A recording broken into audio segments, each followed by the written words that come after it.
자, 오늘 말씀을 통해서 함께 은혜를 나누고자 하는 것은 제목대로 무신론과의 인류의 타락이라는 제목을 가지고 함께 은혜를 나누고자 합니다. 여러분, 하나님이 사람을 만들 때 사람을 만들기 전에 이 세상을 만들었죠. 세상은 저절로 온 게 아닙니다. 누군가에서 창조를 했는데 성경에 말하기를 하나님이 말씀으로 천지를 창조하셨다라고 그래서 요한복음 1장에 보면 하나님이 천지를 창조하셨는데 창조하셨을 때 하나님께서 마지막 날에는 누구를 창조했냐면 하나님의 형상을 닮은 인간을 만드셨어요. 근데 하나님의 형상 닮은 인간을 만들기 이전에 창조의 영물의 세계가 있습니다. 영적인 세계. 영적인 세계에 창조를 했는데 그게 바로 뭐냐면 천사들이었습니다. 사람보다도 먼저 창조된 게 천사들이에요. 그 천사 중에서 타락한 천사가 있어요. 그게 바로 타락한 천사가 뭘로 바뀌어졌냐면 하나님을 대적하는 대적자로 바뀌어졌죠. 이게 바로 마귀라기도 하고 사탄이라고도 말합니다.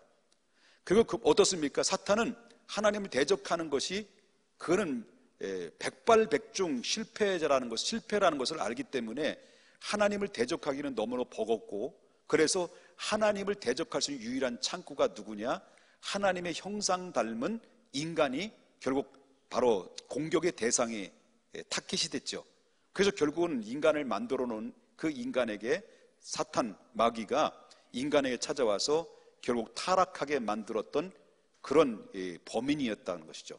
그래서 결국 인간은 결국 하나님의 형상 닮았던 인간이 하나님의 말을 듣지 않고 자기의 자유의 의지를 하나님의 말에 귀를 기울이기보다는 사탄의 달콤한 말에 넘어가서 결국 하나님께 순종하지 않고 마귀의 말에 순종해서 결국은 하나님의 형상들이 다 파괴되고 말았어요.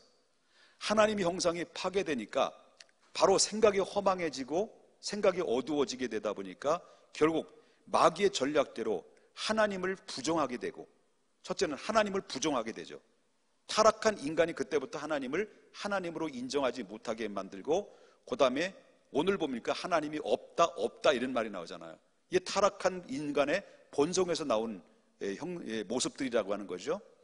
그리고 나서 부정하다 보면, 그 하나님을 부정하다 보면 뭐예요?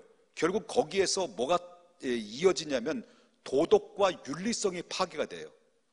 도덕과 윤리성이 파괴가 되다 보니까 결국 어떻습니까? 인간의 생각과 인간의 모든 타락이 결국은 도덕과 윤리가 파괴되니까 결국 이 세상은 범죄의 온산이 되고, 범죄의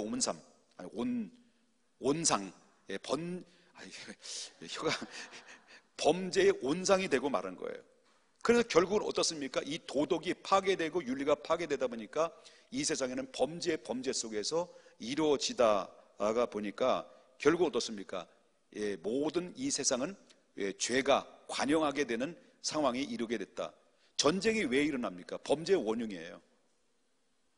바로 몇 사람의 욕심 때문에, 과욕 때문에 결국 범죄가 일어나는데, 전쟁이 일어나는데, 여러분 이 지구촌에 지금 평화로운 것 같지만, 대한민국은 평화롭지만 다른 나라는 지금 전쟁이 일어나고 있어요. 전쟁에 쉴 날이 없는 거예요. 계속해서 끊임없이 이 지구촌 안에는 전쟁이 계속 연속적으로 이루어지고 있다는 것을 보게 된다는, 이것이 바로 뭐냐면 하나님을 떠난 인간의 모습이다.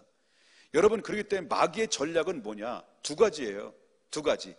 인간을 향한 두 가지는 바로 하나님을 공격하는 건데, 하나님을 공격할 수 없으니까 하나님 형상 닮은 인간을 공격해서 결국 성공했는데, 마귀의 전략은 인간이 하나님을 거부하게 만드는 거예요. 두 번째는 이 인간을 타락시키는 거예요. 그리고 그 인간들을 타락시키고 결국 어디로 갑니까? 지옥으로 끌어내리는 거죠.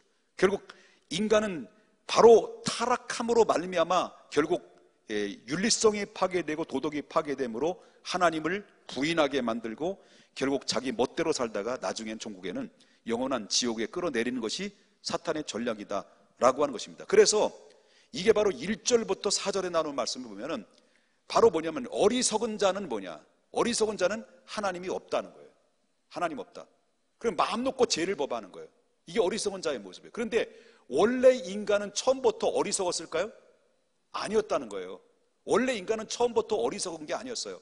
근데 타락하고 난 다음에 생각이 허망해지고 어리석다 보니까 어느 정도의 어리석으냐?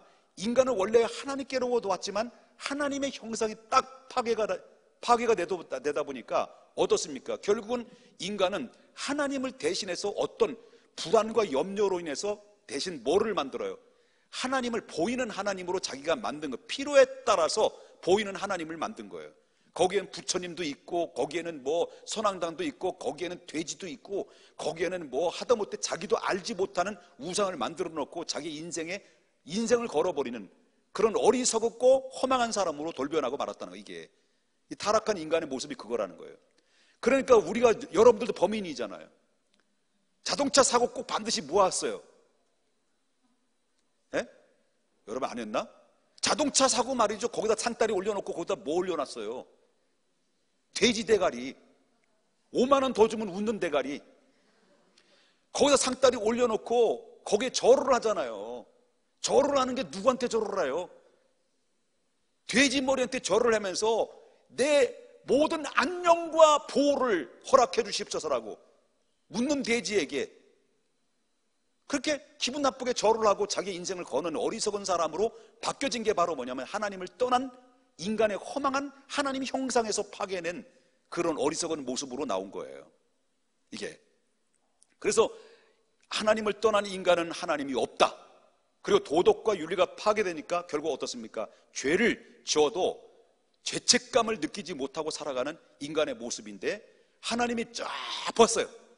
성경에서 이제 5절부터 쭉 6절에 나오는 말씀은 하나님의 하늘에서 쭉 보니까 하나님 보니까 뭐예요? 하나님을 두려워하는, 소위 말한다면 없는 거예요. 아까도 말했지만 여기서 14절에 보니까 이제 2절이네. 2절 보겠습니다. 여호와께서 하늘에서, 어디에서? 하늘에서 인생을 굽어 살피사 보니까 지각이 있어서 하나님을 찾는 자가 없다는 거예요. 하나님을 떠나니까 어리석은 거예요. 다 허망해진 거예요. 자, 그러다 보니까 5절과 6절에 보니까 이렇게 하나님께 대한 그런 두려움과 공포에 사람들은 하나님께로부터 왔지만 타락했지만 그 마음속에는 뭐예요? 본질은 하나님께로부터 왔기 때문에 무언가 의지하고 불안함, 염려함, 근심이 있으면 뭔가 누군가를 찾고자 하는 그런 본능적인 의지가 있어. 사람들은 비록 타락해서도. 그러니까 누구로 대한 두려움이냐면 하나님에 대한 두려움이 있다는 거예요. 그런데 하나님을 찾지 않는 거예요. 그런데 그 가운데서 하나님을 보니까 한 사람도 없더니 하나님 찾는 사람이 없다는 거예요. 그런데 그 가운데서 하나님이 뭐라는 거예요? 타락했지만 하나님이 그 가운데서도 하나님이 뭘 세웠다는 거예요? 로마서에 보면 8장에 보면 하나님이 만세전에 5가지죠. 자, 한번 보겠습니다. 만세전 나를, 그리고 아신 나를, 정하신 나를, 부르신 나를, 의롭다 의롭게 나를 영화롭게 하신 하나님이 그런 와중에서도 불쌍히 여기시고 긍휼히 여기셔서 하나님이 선택하시고 하나님이 예정하셔서 하나님께서 그를 구원하기로 작정하셨다는 거예요. 이 모든 권한은, 작정의 권한은 누구의 권한이에요? 인간의 권한이 있는 게 아니에요. 하나님의 권한이에요. 근데 그 안에서 마지막 7절에 보니까 그들을 위해서 누구를 보내주겠다는 거예요? 예? 마지막 7절에 누구를 보내주겠다는 거예요? 이스라엘의 구원이 어디에서 나오고?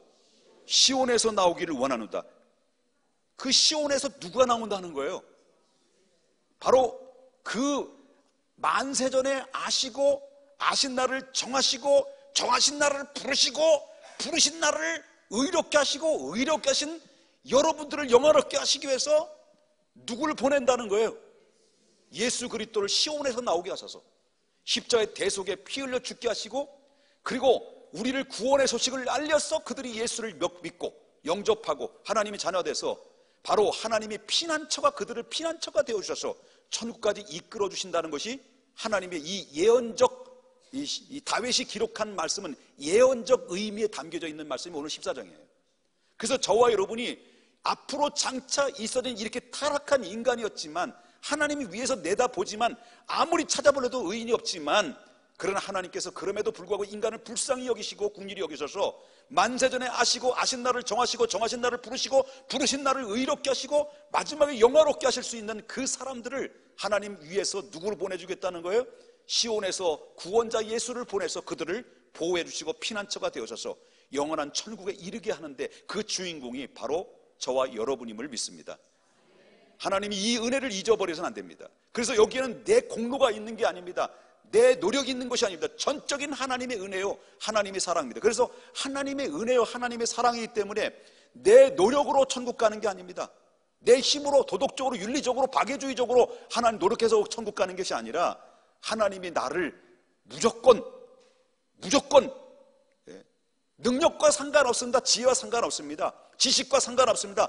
환경과 상관없습니다. 잘 배고 못 배고 상관없습니다. 하나님 당신이 원하는 자를 택해서 나를 하나님의 자녀로 삼아주셨으니 나는 할 말이 있습니까 없습니까? 없는 거예요. 그냥 감사합니다 하는 거예요. 그 두 가지 잊지 마십시오. 두 가지. 일생 동안 두 가지 잊지 마십시다. 하나는 뭡니까? 죄송합니다. 그 다음에 두 번째는 뭐예요? 감사합니다. 이 은혜 잊지 말고 살아가시길 바랍니다. 할렐루야. 그리고 우리는 어떤 사람입니까? 하나님의 값없이 주시는 은혜를 입은 사람들이기 때문에 이제 일생 동안 우리는 빚진 자의 삶으로 하나님 앞에 살았는데 하나님께 빚을 갚아드릴 수 있는 유일한 통로와 매개체는 뭐냐? 그 바로 이 땅에서 하나님이 나를 사랑한 것처럼 너희도 서로 사랑하는 겁니다. 그리고 영원 사랑하는 겁니다. 구원받지 못한 사람들이 가서 이 아름다운 기쁨의 소식을 전해서 저들에도 아름다운 하나님의 평화의 메시지를 전해서 하나님의 구원의 은총으로 그들을 초대하는 것입니다. 그럴 때 하나님이 가장 기뻐하는 것이고 내가 하나님께 빚진 자의 삶으로 갚아드리는 유일한 통로와 매개체인 것을 믿으셔야 될 줄 믿습니다.